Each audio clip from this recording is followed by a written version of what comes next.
Welcome to the Mindsea podcast series, Moving Digital Health.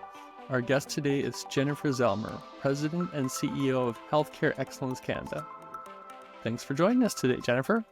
Thanks for having me. So nice to be with you. Maybe you could start by telling us a bit about your background. Sure. So I grew up mostly in Edmonton, but from relevance for this podcast, moved to Victoria for university to take a health information science program, and have been involved with digital health since then, both working in Canada and overseas. And about 5 years ago, landed in Ottawa to start working then with the Canadian Foundation for Healthcare Improvement, that then amalgamated with the Canadian Patient Safety Institute and Healthcare Excellence Canada. So that's the whistle-stop tour of how I ended up here today. Okay, interesting.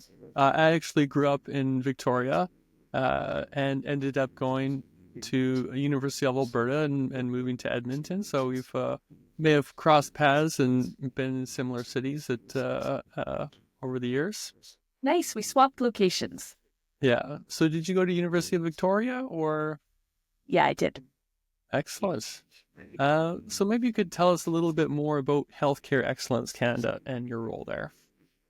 Sure. So Healthcare Excellence Canada is a national charity working with folks across the country to shape a future where everyone in Canada has safe and high-quality healthcare.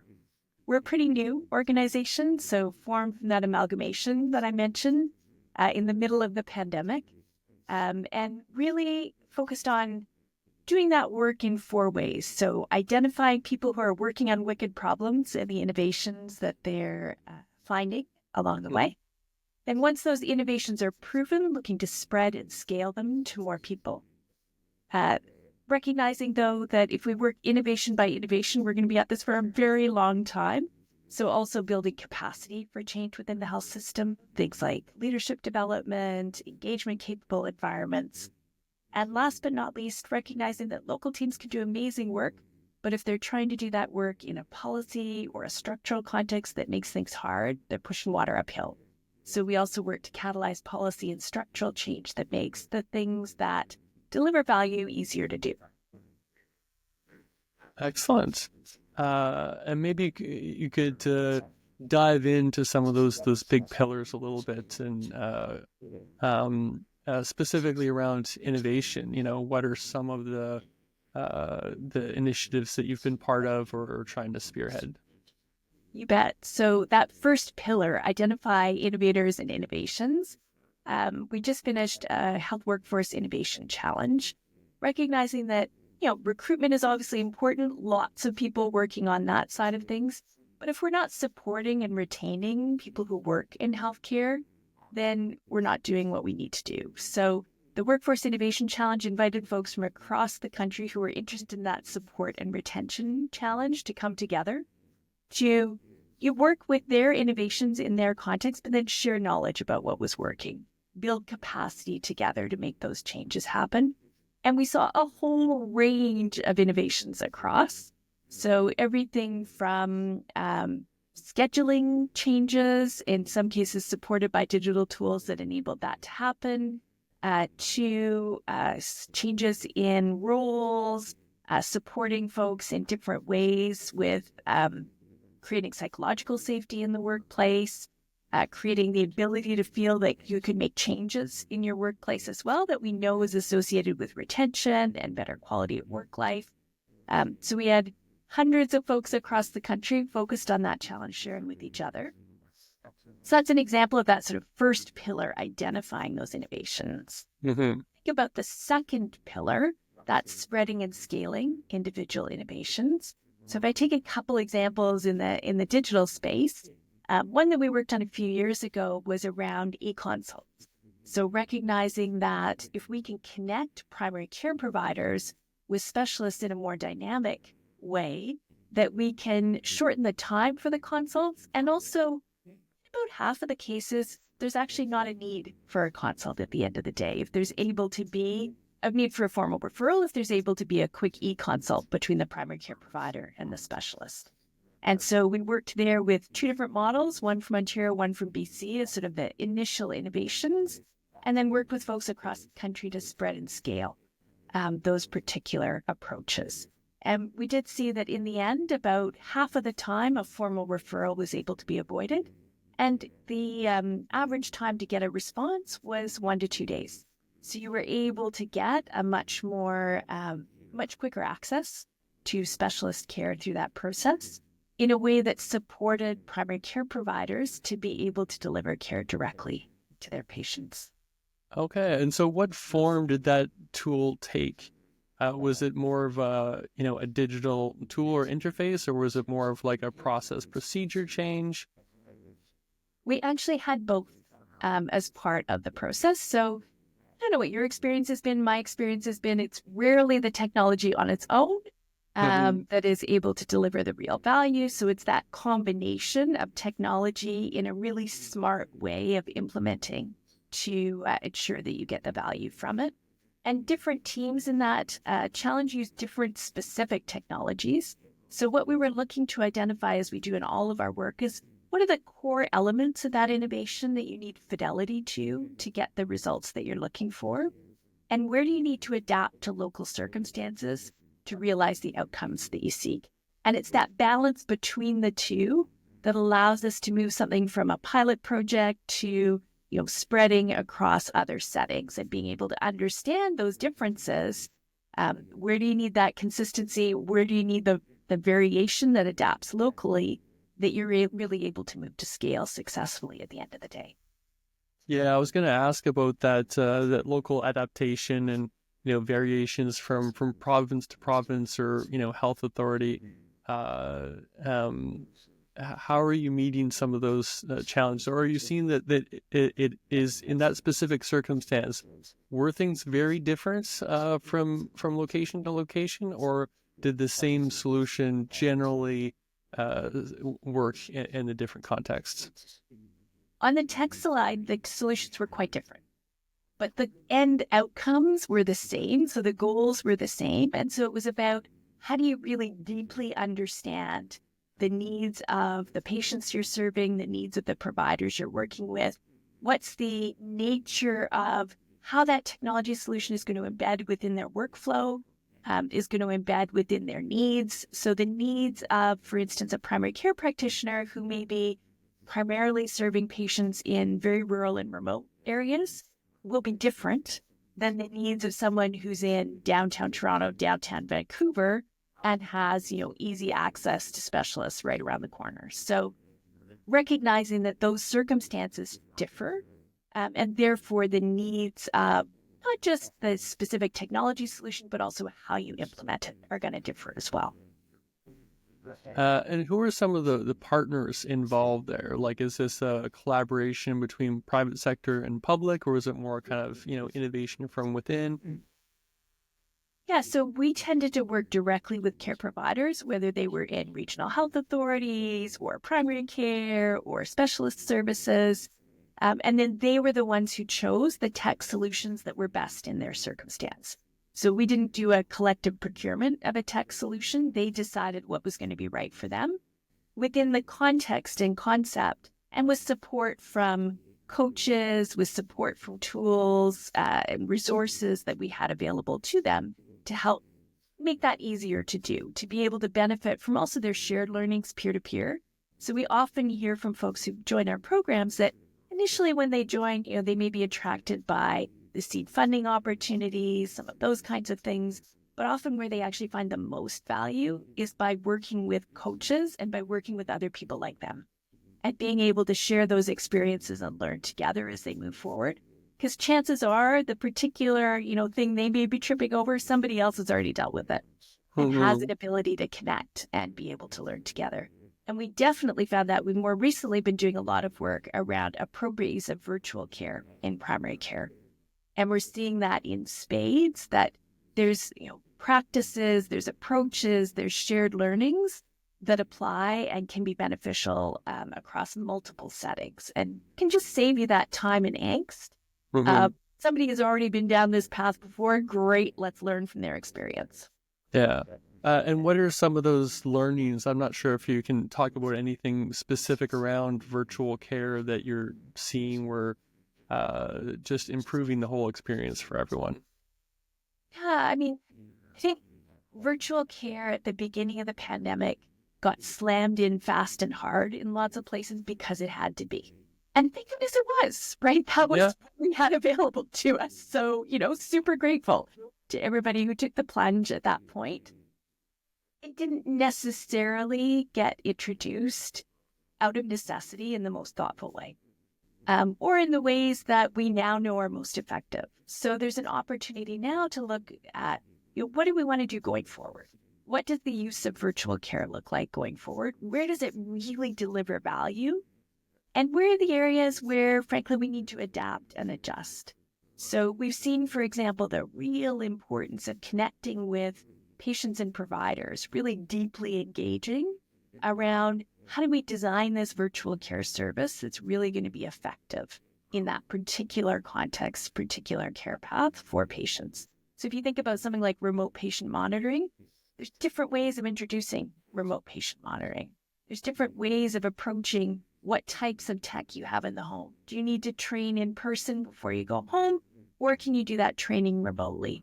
So it's all those kinds of experiences that we can learn from and improve everything from, the mechanics of the user interface on the tech itself through to something as simple as how do you return the tech when you're done with it? How do you make that easier for patients as well? Yes, all the logistics around actually, having these devices in your home, and then the aptitude to be able to, maybe even, troubleshoot something if it doesn't work perfectly, right? And Like, who has the skills to be able to do that? How do you, support the patients in their home? Um, so what does some of that look like? Like, people going into homes and kind of more hands-on, supporting people who might not be very technically proficient to and teaching them. it actually starts even way before that. So engaging patients right up front to understand the context in which the technology will be used, to do some testing with patient partners so that you actually decrease some of those things that are going to be tripped over. So, if, for instance, when you have a couple patients test things, you find, oh, gee, a key problem is that this particular step is being missed. It's not obvious. Well, is there something you can even do up front to eliminate that step that pre-does it so that people don't trip up over it? Or that really highlights that step in a process to make sure it doesn't get missed? So what are the things that we can make the thing that you need to do easier to do? So it's that design phase up front where it Yeah. starts. And then absolutely, once you're in process, how do you then make it easier to troubleshoot along the way? So what are some of the most common things that come up?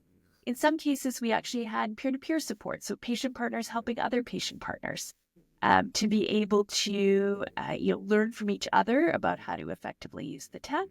In other cases, it required some different types of approaches and thinking about who was really in the best position to be able to provide that support so that things would go smoothly. Yeah, it's just like the human-centered design process that we're using on an everyday basis when we're, designing mobile applications or web applications for patients. Really thinking through that user journey step by step and involving the patient in the process, asking them questions, showing them prototypes. How would you do this? And observing and getting their feedback at every step of the process, and yeah, designing the system around them instead of forcing them to uh, um, adapt.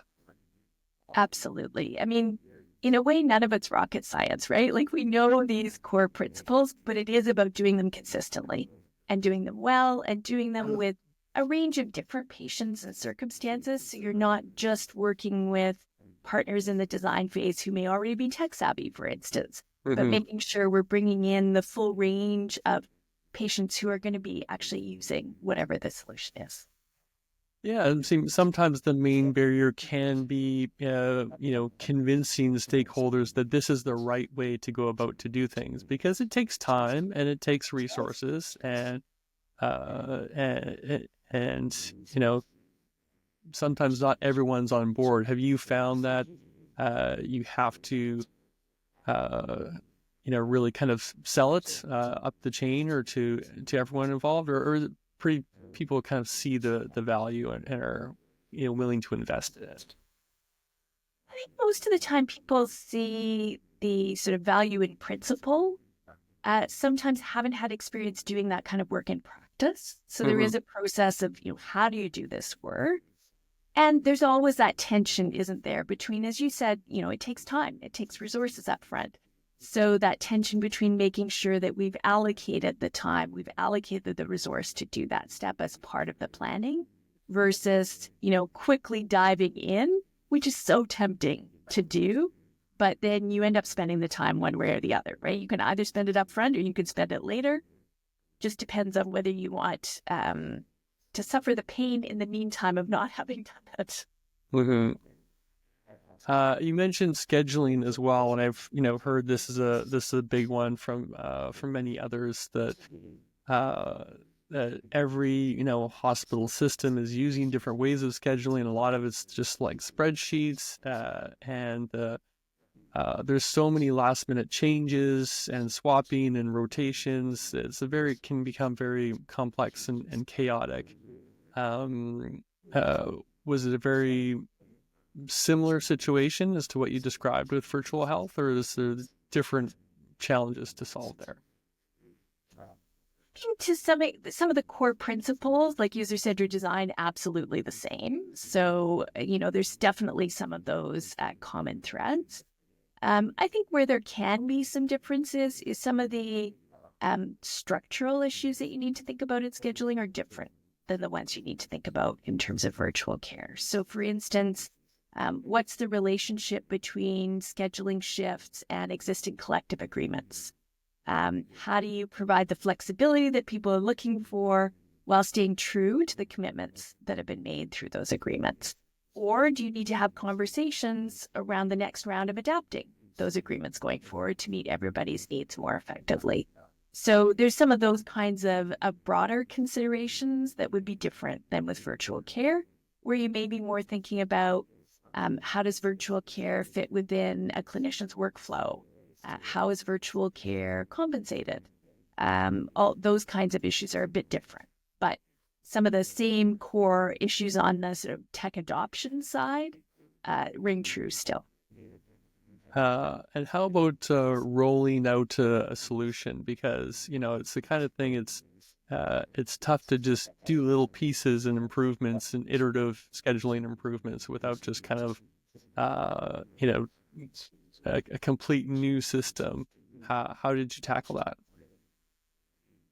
So different teams who we've worked with have tackled it differently. There's definitely not one size fits all.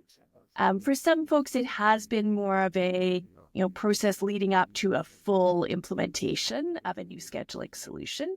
Others have decided to start with maybe one unit or one group of home care nurses or one particular area so that they have a chance to walk before they run, and work in more of that iterative approach and Mm-hmm. incremental change. So we have seen both approaches being used. And you can use some similar. There's user-centered design applies to both, so it's not like that's a necessity one way or the other. But it does mean that sometimes you don't have a choice, right? Like the agreement may require you go all one way or all another, Right. and so you may have some particular structural considerations that you need to have in mind. Mm-hmm. So I love hearing about the success stories. Obviously, it sounds like a lot of progress is being made here. Virtual health scheduling. Is there any other kind of examples or innovations you'd love to talk about? Yeah, I mean, we get feel so lucky in my job because frankly, I get to work with people across the country who are just fired up to fix healthcare. So, nobody has to work with us really. So when you come to us, it means that the 1,000 teams across the country we worked with last year, all of them had that commitment. Many of them had a tech component because, now we're looking at healthcare in a digital world, right? And that's the lens we tend to take. It's not digital health first. It's about what are the healthcare goals or the health goals that you're aiming for? And then how do you best use all of the means at your disposal to get there? So some of the kinds of things that we've been done have been much more around models of care, for instance. So paramedics providing palliative care in the home. Most people want to be at home in that situation. Most don't want to be in hospital. But often home palliative programs aren't available 24/7. And you can bet your boots that the crisis happens 2 a.m. on a Saturday, right? It doesn't conveniently happen at 2 p.m. on a Monday.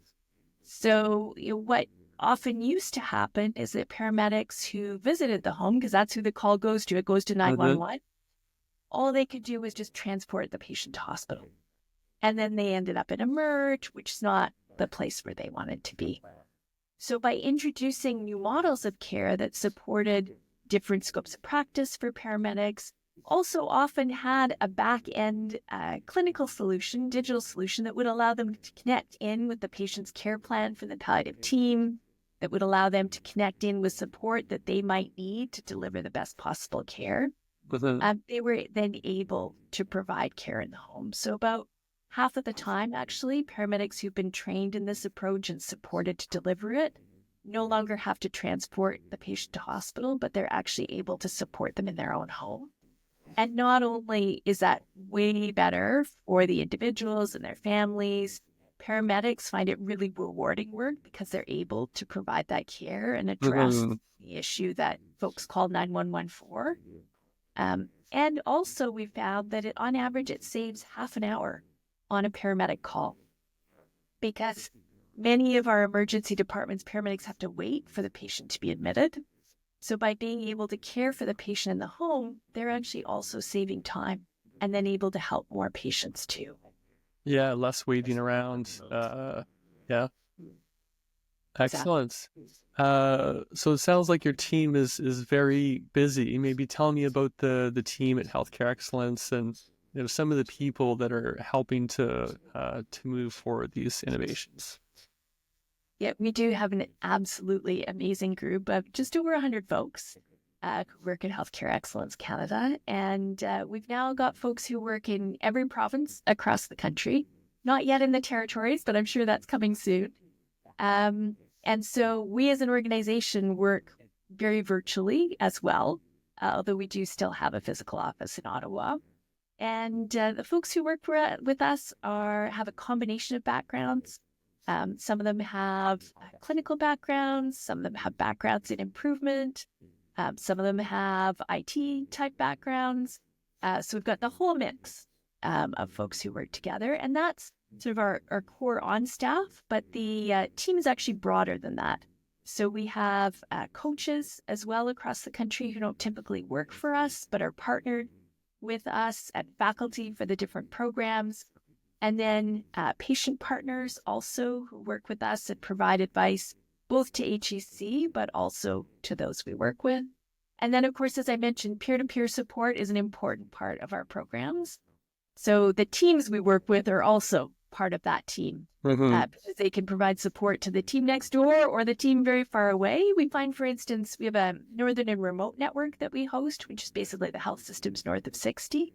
And you can imagine that somebody in Northern Saskatchewan probably has more in common with someone in Labrador than they do with someone in Regina. Yes. So the care setting and the context. So creating those broader connections is an important part of what we do as well. And you talked about the coach role, and that's really interesting and can be really effective. So who are the coaches? Are they physicians themselves, or is it just varied backgrounds again like the rest of the team? Yeah, it is varied backgrounds. So some of them do have clinical backgrounds and then provide coaching on those aspects. But we also need people with other backgrounds. So we need people, for instance, with an evaluation background who could support teams to understand how are the changes that they're making changing the outcomes that they're looking for or not, and how do you adjust? We have folks who have expertise in improvement science and in implementation science. So bringing that knowledge and set of skills in as well.